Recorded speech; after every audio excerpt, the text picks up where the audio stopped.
नमस्कार मित्रों। आज मैं जिस प्रकरण से ये बात कर रहा हूँ वो प्रकरण जो है वो कनुप्रिया से जुड़ा हुआ है। कनुप्रिया का मतलब आप समझते हैं, और कनुप्रिया के बारे में ये भी जो भी साहित्य से कोई सरोकार रखता है उसको मालूम है कि ये धर्मवीर भारती की एक कृति है। एक ऐसी कृति जो चर्चा में, उनके जीवन काल में चर्चा में आ गई थी और अब तक निरंतर नए नए अर्थों को लेकर वो चर्चा में चली आ रही है।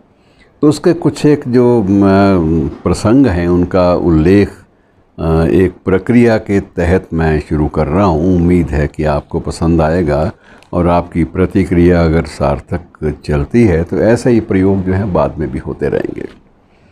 कनुप्रिया और कृष्ण का क्या संबंध था ये नाम से भी स्पष्ट है। राधा कनु की प्रिया थी। अब ये कहने की ज़रूरत नहीं है कि कृष्ण के साथ उसका संबंध क्या है, लेकिन ये संबंधों के बीच में कितने मोड़ हैं इनका उल्लेख जो है बड़ा रुचिकर है। उसमें एक जो कविता है, एक अंश जो है कनुप्रिया का, उसका शीर्षक यही है कि तुम मेरे कौन हो। अब इस प्रसंग को मैं सीधा प्रस्तुत कर रहा हूँ। कहीं बीच में कोई बात अगर अस्पष्ट हो तो आप अपनी प्रतिक्रिया में ये बातें लिख सकते हैं कि तुम मेरे हो कौन कणु, कि तुम मेरे हो कौन कणु, मैं तो आज तक नहीं जान पाई, मैं तो आज तक नहीं जान पाई। बार बार मुझसे मेरे मन ने आग्रह से, विस्मय से, तन्मयता से पूछा है, ये कणु तेरा कौन है, बूझ तो। और बार बार मुझसे मेरी सखियों ने व्यंग से, कटाक्ष से, कुटिल संकेत से पूछा है, ये कनु तेरा कौन है री, बोलती क्यों नहीं। और बार बार मुझसे मेरे गुरुजनों ने कठोरता से, अप्रसन्नता से, रोष से भरे भरे स्वर में पूछा है कि ये कान आखिर है तेरा कौन। और मैं तो आज तक कुछ नहीं बता पाई कि तुम मेरे सचमुच कौन हो कनु। अक्सर जब तुमने माला गूंथने के लिए कंटीले झाड़ों में चढ़ चढ़कर श्वेत रत्नारे करौंदे तोड़कर मेरे आंचल में डाल दिए हैं, तो मैंने अत्यंत सहज प्रीति से गर्दन झटकाकर वेणी झुलाते हुए कहा है कि कनु ही मेरा अंतरंग सखा है।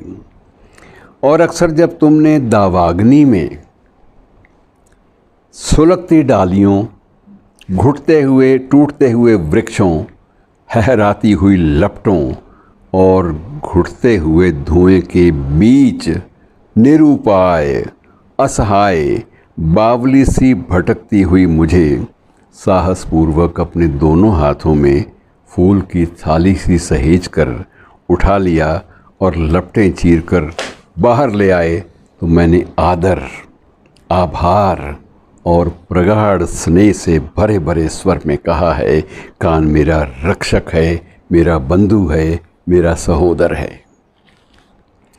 अक्सर जब तुमने बंशी बजाकर मुझे बुलाया है और मैं मोहित मृगी सी भागती चली आई हूँ और तुमने मुझे अपनी बाहों में कस लिया है, तो मैंने डूब कर कहा है कि कणु मेरा लक्ष्य है, मेरा आराध्य, मेरा गंतव्य।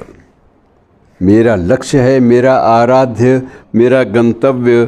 पर जब तुमने दुष्टता से अक्सर सखी के सामने मुझे बुरी तरह छेड़ा है, तब मैंने खींच भरे स्वर में, आँखों में आंसू भर भर कर, शपथें खा खा कर कहा है, सखी इसको बताया है कि कान्हा मेरा कोई नहीं है, कोई नहीं है। मैं कसम खाकर कहती हूँ वह मेरा कोई नहीं है। और दूसरे क्षण जब घनघोर बादल उमड़ आए हैं और बिजली तड़पने लगी है और घनी वर्षा होने लगी है और सारे वनपथ धुंधलाकर छिप गए हैं, तो मैंने अपने आंचल में तुम्हें दुबका लिया है, तो मैंने अपने आंचल में तुम्हें दुबका लिया है। तुम्हें सहारा दे देकर अपनी बाहों में घेर गांव की सीमा तक तुम्हें ले आई हूँ। और सच सच बताऊं कनु सांवरे कि उस समय मैं बिल्कुल भूल गई हूँ कि मैं कितनी छोटी हूँ। मैं उस समय बिल्कुल भूल गई हूँ कि मैं कितनी छोटी हूँ और तुम वही कान्हा हो जो सारे वृंदावन को बचाने की सामर्थ्य रखते हो, सारे वृंदावन को बचाने की सामर्थ्य रखते हो। और मुझे केवल यही लगा है कि तुम छोटे से शिशु हो, तुम छोटे से शिशु हो, असहाय, वर्षा में भीग भीग कर मेरे आंचल में दुबके हुए। तब मैंने सखियों को बताया कि गांव की सीमा पर चितवन की छाह में खड़े होकर ममता से मैंने अपने वक्ष में उस छौने का ठंडा माथा दुबकाकर अपने आंचल में उसके घने घुंघराले बाल पोंछ दिए, तो मेरे उस सहज उद्गार पर सखियाँ अक्सर कुटिलता से मुस्कुराने क्यों लगीं, मैं तो आज तक नहीं जान पाई। मैं तो कनु आज तक नहीं जान पाई। लेकिन जब तुम्ही ने बंधु तेज से प्रदीप्त होकर इंद्र को ललकारा है और कालिया की खोजमय विशैली यमुना को मथ डाला है, तो मुझे अकस्मात लगा है कि मेरे अंग अंग से ज्योति फूट पड़ी है। तुम्हारी शक्ति तो मैं हूँ, तुम्हारी शक्ति तो मैं हूँ, तुम्हारा संबल, तुम्हारी योग माया, और इस निखिल पारावार में मैं ही परिव्याप्त हूँ, विराट, सीमाहीन, अदम्य और दुर्दांत। लेकिन जब दूसरे ही क्षण तुमने वेतसलता कुंज में गहराती हुई गोधूली वेला में आम के एक बौर को चूर चूर कर धीमे से अपनी चुटकी में भरकर मेरे सीमंत पर बिखेर दिया है, तो मैं हतप्रभ हो गई हूँ। और मुझे लगा है कि इस निखिल पारावार में शक्ति सी, ज्योति सी, गति सी फैली हुई मैं अकस्मात सिमट आई हूँ, सीमा में बंध गई हूँ। ऐसा क्यों चाहा तुमने कान, ऐसा क्यों चाहा तुमने कान। पर जब मुझे चेत हुआ तो मैंने पाया कि हाय सीमा कैसी, मैं तो वह हूँ जिसे दिग्वधु कहते हैं, काल वधु। समय और दिशाओं की सीमाहीन पगडंडियों पर तो अनंत काल से अनंत दिशाओं में तुम्हारे साथ साथ चलती चली आ रही हूँ, चलती चली जाऊँगी। और इस यात्रा का आदि ना तो तुम्हें स्मरण है न मुझे, न तो तुम्हें स्मरण है न मुझे, और अंत तो इस यात्रा का है ही नहीं मेरे सहयात्री। पर तुम इतने निठुर हो और इतने व्याकुल कि तुमने चाहा है कि मैं इसी जन्म में, इस थोड़ी सी अवधि में जन्म जन्मांतर की समस्त यात्राएं फिर से दोहरा लूं। और क्षण क्षण पर तुम्हारे साथ मुझे इतने आकस्मिक मोड़ लेने पड़े हैं, मैं बिल्कुल भूल गई हूँ कि मैं अब कहाँ हूँ और तुम मेरे कौन हो।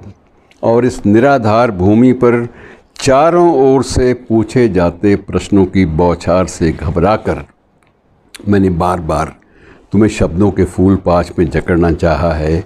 सखा, बंधु, आराध्य, शिशु, दिव्य, सहचर, और अपने को नई नई व्याख्याएं देनी चाहिए हैं।